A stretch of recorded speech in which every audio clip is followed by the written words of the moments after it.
Welcome to the online Zoom service of UUCC, Unitarian Universalist Church of Canandaigua.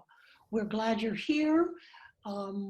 We're glad that we're all safe in our participation, and we're excited to have Ellie coming to us from Virginia to do our talk today. So with that, I'm going to turn it over to our introduction to the service.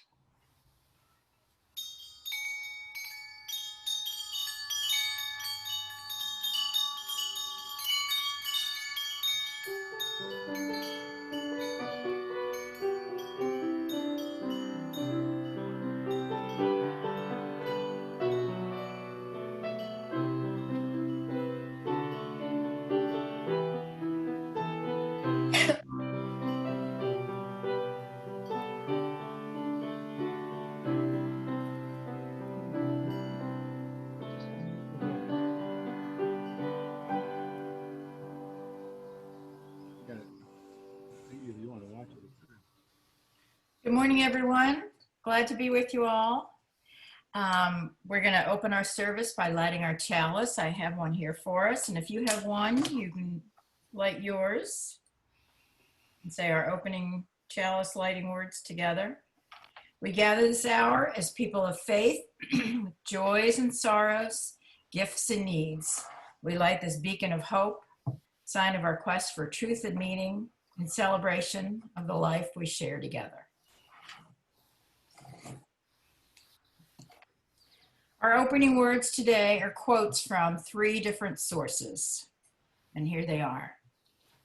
First one, I wondered if that was how forgiveness budded, not with the fanfare of epiphany, but with pain gathering its things, packing up, and slipping away unannounced in the middle of the night.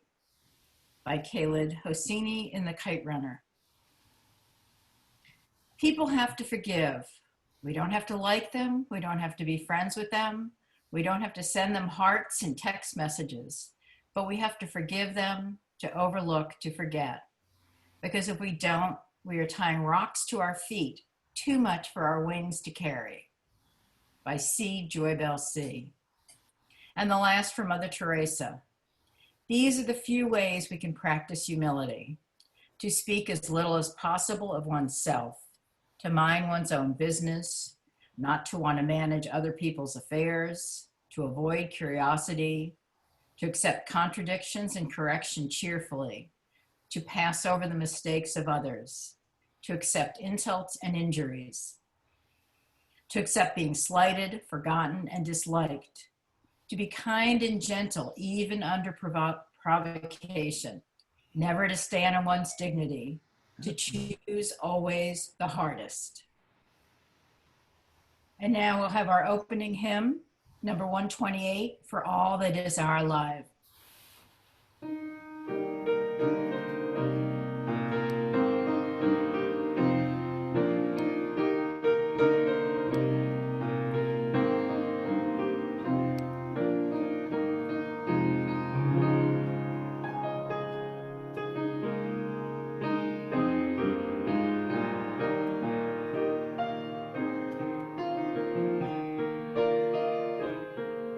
For all that is our life, we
and make our own days glad.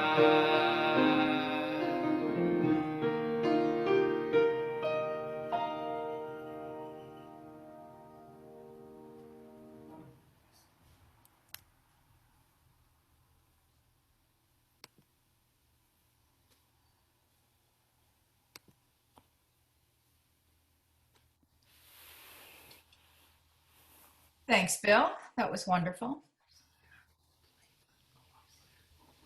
We are a community that holds one another in our celebrations and in our pain. Please share your joys and sorrows in the chat box if you're on Zoom, or the comment section if you're with us on YouTube.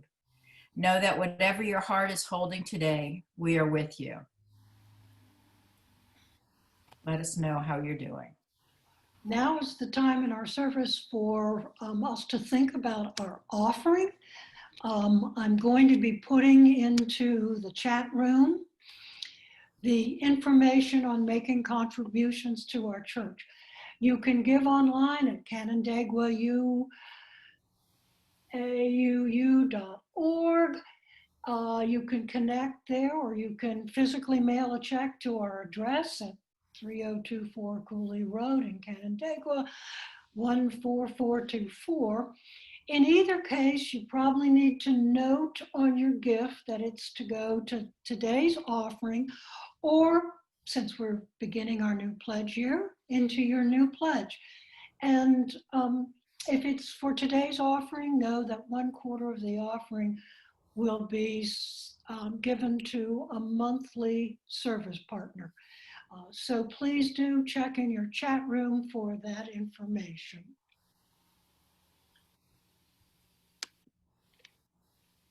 Now that we've moved on from that, we need to move into our time of centering and meditation.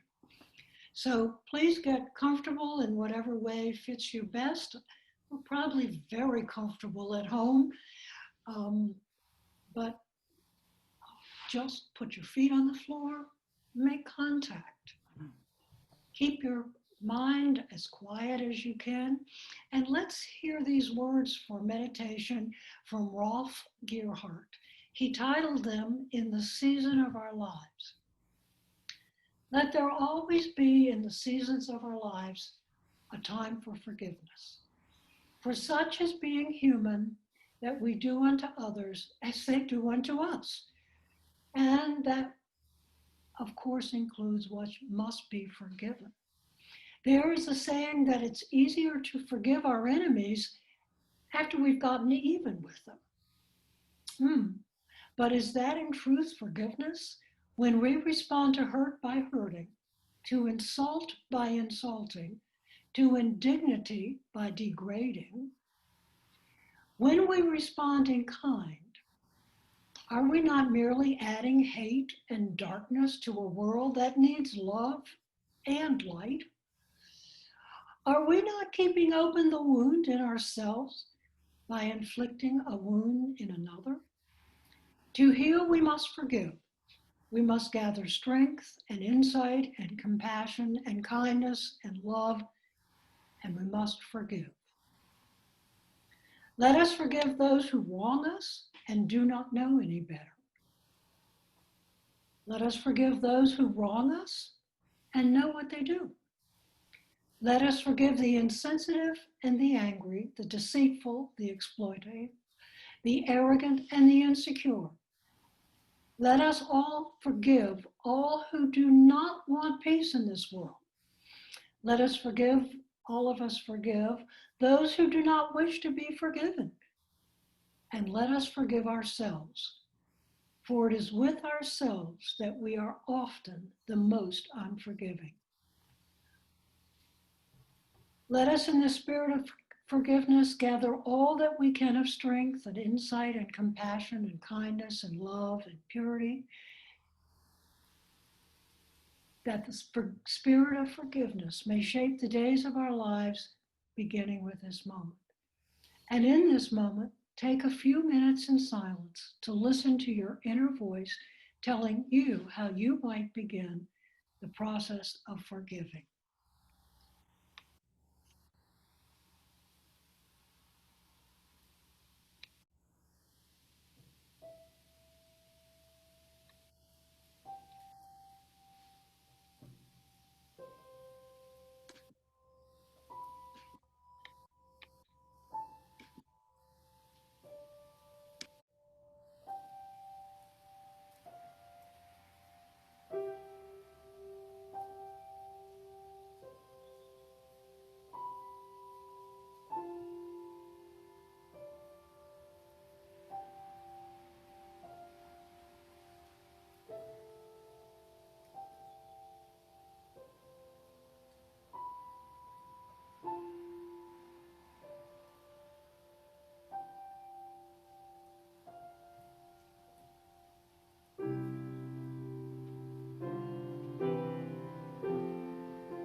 After being asked to present a sermon during the summer lay-led services, I researched several topics.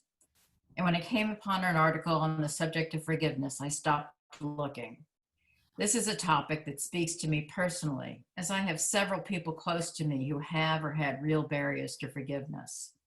My sister, no longer with us, waited until her deathbed, literally, to forgive her ex-husband and father of her children, and was never able to forgive our cousin, who she had been very close to most of her life.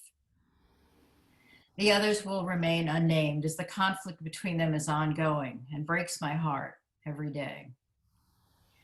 The article that I'm going to read is entitled "The Discipline of Forgiveness" and was written by the Reverend Elizabeth Lerner McClay, who is a parish minister at the First Unitarian Church of Providence, Rhode Island.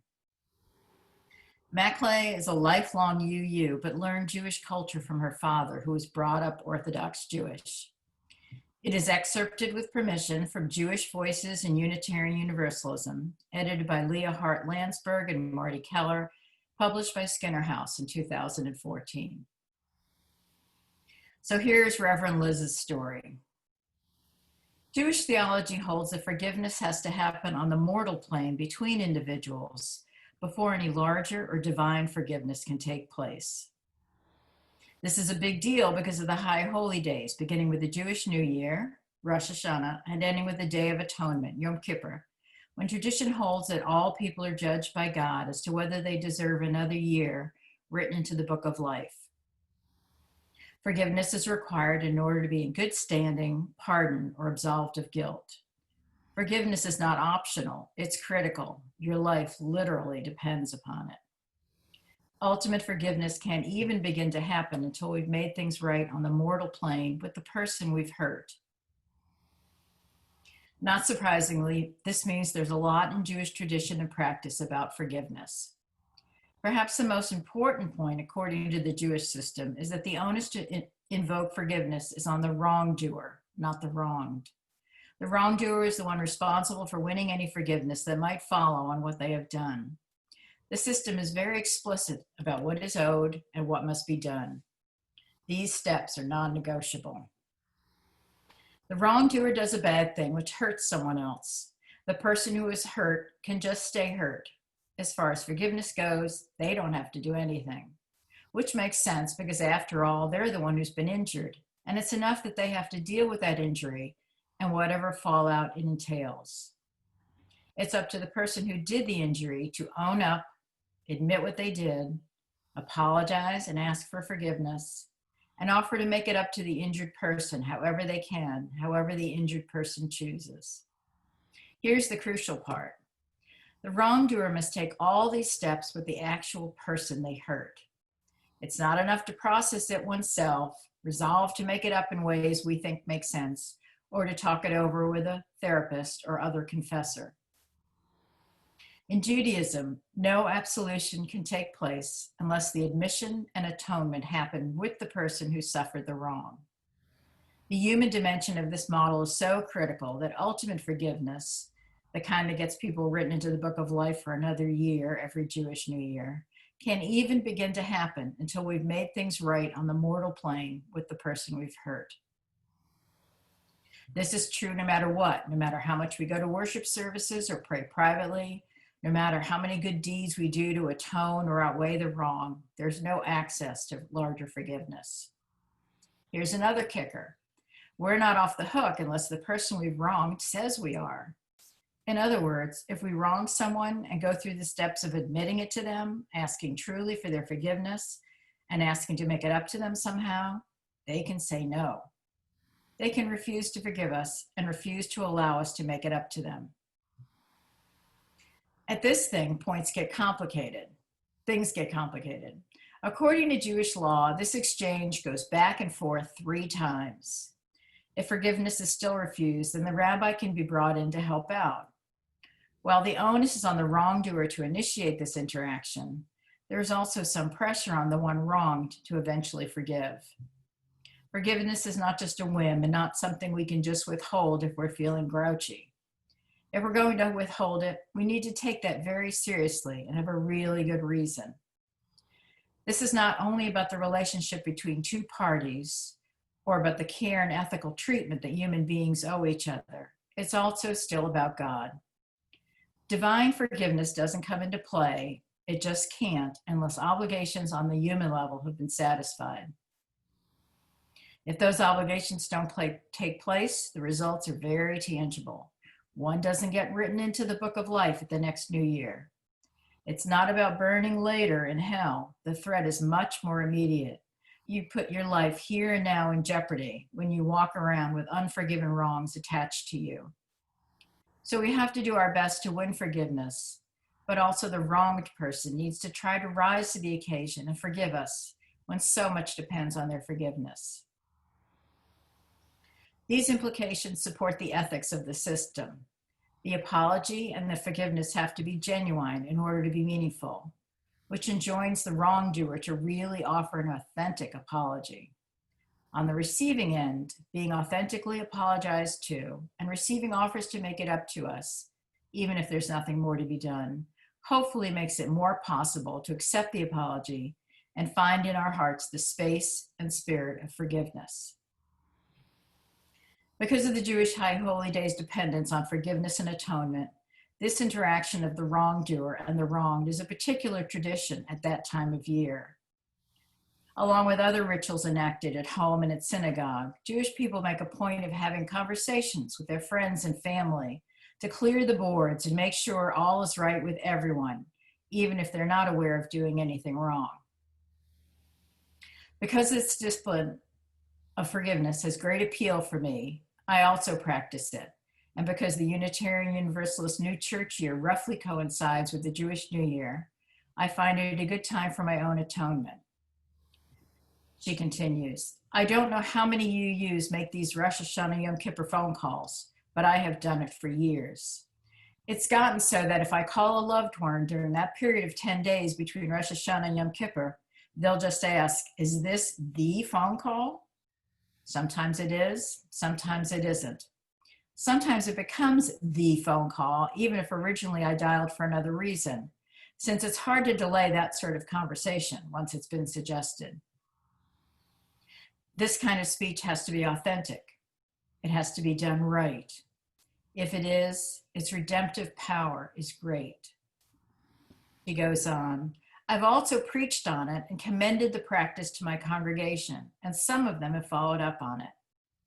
Because the atonement process shouldn't only be a Jewish once-a-year conversation. The convention of an annual tradition only exists to make sure people don't enter the new year with blots on their soul's reputations. It serves as a sort of safety net in case some hurt or wrong gets missed or ignored along the way. But this model of apology, forgiveness, and atonement is good year-round. It's a lesson in being a good person, regardless of which end we're on. If we're the forgiver, it's good to be asked for forgiveness and to have some sense of obligation to forgive. And if we're the wrongdoer, it is far more fair that the burden to enjoin forgiveness lies with us. We should have to ask for another's pardon and to offer not only our confession, but also our commitment to atone, because confession is not always enough to make things right. Genesis says that God spoke the world into existence. God didn't use gestures or ingredients. In the absence of everything but the ultimate void, the Word was the creative foundation of all. Words have ontological power in Judaism. That power is an essential component of the Jewish model of forgiveness. This kind of speech has to be authentic. It has to be done right. If it is, its redemptive power is great. And if it is done wrong or inauthentically, its damning power is great. Just as we feel a terrible burden when we hold on to accusation, blame, and condemnation. There's a lesson and a power here for all of us. The accountability, relational nature, and intentionality of this system of forgiveness make it profoundly relevant for any people in any time. This is a human-based religious system of forgiveness. For those of us ultimately concerned with how we live in this world, that makes its ethical dimension very powerful. It is a theological system of right relations that says we are under obligation to those we've hurt. On the other hand, we have the turn the other cheek model of forgiveness. This counsels us to lift ourselves if we have been wronged above pettiness and retribution. This approach arguably diminishes the moral sense of individuals and of society at large by encouraging us to target the injured, holding them inexplicably accountable for unsolicited forgiveness or acceptance. To be unshriven is a bad state of affairs, but to be unforgiven surely ought to be worse. And it makes no moral sense for us to gratuitously excuse or forgive ourselves when we have not sought forgiveness from one we have wronged. If we inform Unitarian Universalism with Jewish understanding of forgiveness, we gain invaluable perspective. What does it mean to us as liberal people of faith if we say that we cannot live or act alone, accountable only to ourselves? It means living into our principles, affirming and promoting the inherent worth and dignity of every person, justice, equity, and compassion in human relations, respect for the interdependent web of all existence of which we are a part. What do we gain when we believe that we hold each other's lives and futures in our hands? It means a more meaningful life. It means truer and deeper community is available to us all. It means living with greater closeness and honor with those we love. That's what it has meant for me. It makes me a better person and a better Unitarian Universalist. Here ends Reverend McClay's article. Forgiveness can also be explored through the lenses of science and of Buddhism. The Mayo Clinic states that forgiveness helps to improve relationships, improve mental health, decrease stress and anxiety, lower blood pressure, and strengthen the immune system. Buddhists believe that forgiveness is a critical step to achieving a peaceful state. They believe that to not forgive gives rise to suffering. Those who cannot let go of a real or imagined wrong against them are unable to free themselves from hate, and that they will suffer because of this. Hatred can in turn lead to more widespread suffering and in turn more hatred. According to the Dhammapada, those who attempt to conquer hatred by hatred are like warriors who take weapons to overcome others who bear arms. This does not end hatred, but gives it room to grow. Buddhists believe that atonement, as well as forgiving others, as well as ourselves, is an important step on the path towards a better life and towards enlightenment. Giving up hatred and forgiving the harm done to us by others allows us to move on and to achieve peace of mind. Many Buddhists have integrated forgiveness into their meditation, thinking thoughts of forgiveness toward others as well as toward themselves. Forgiveness is a gift, not only to the one that is forgiven when it has been requested, but a gift to the one who grants it. Forgiveness lightens the soul and removes the weight of carrying the anger with you. Doesn't mean forgetting. As angry, as hurt, as resentful as you may feel about a situation, as right as you are, as justified as you are, think about forgiving others out of compassion. After all, it is their limits and their imperfections and flaws that lead them to act in ways that need to be forgiven. It is a challenge, but it is also essential.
And we'll close with these words. May you find it in your heart to ask for forgiveness for your wrongs and to forgive those who wrong you. And Bill will now play our closing hymn, number 131, Love Will Guide Us.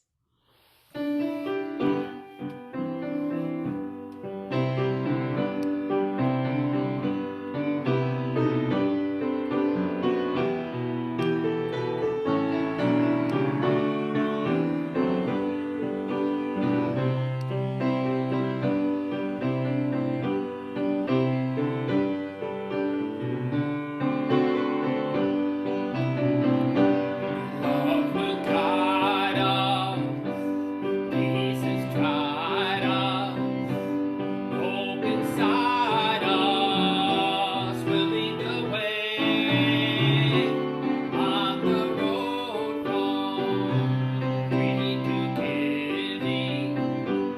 Love will guide us through the dark night.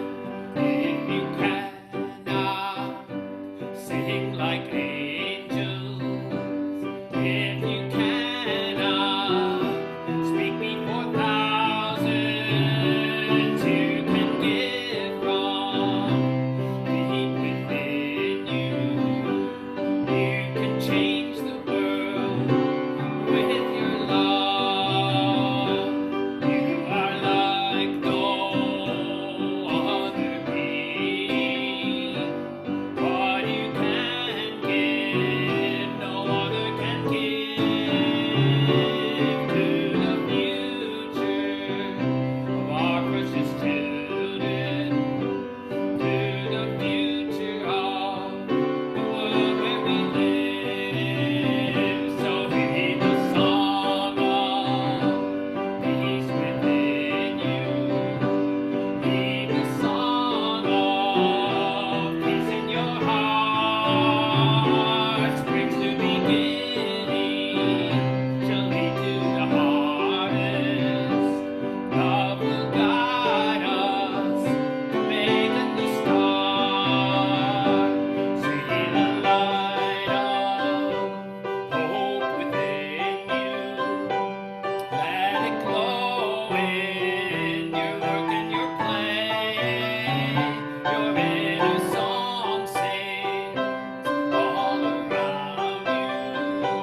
Let it guide you on your way.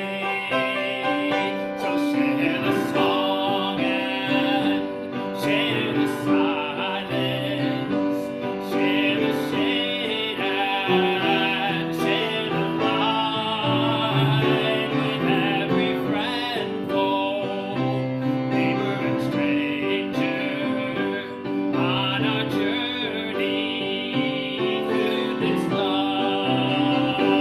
Love will guide us, peace has tried us, hope inside us will lead the way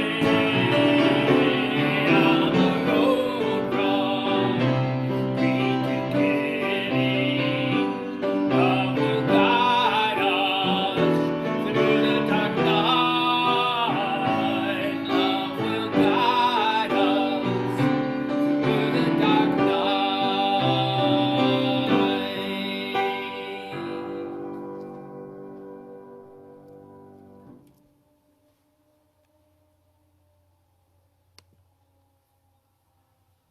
Thank you, Bill. You are a blessing to us all. I love your playing. And now we're going to extinguish the chalice. If you all say the words with me at home. We extinguish this flame, but not the light of truth, the warmth of community, or the fire of commitment. These we carry in our hearts until we are together again.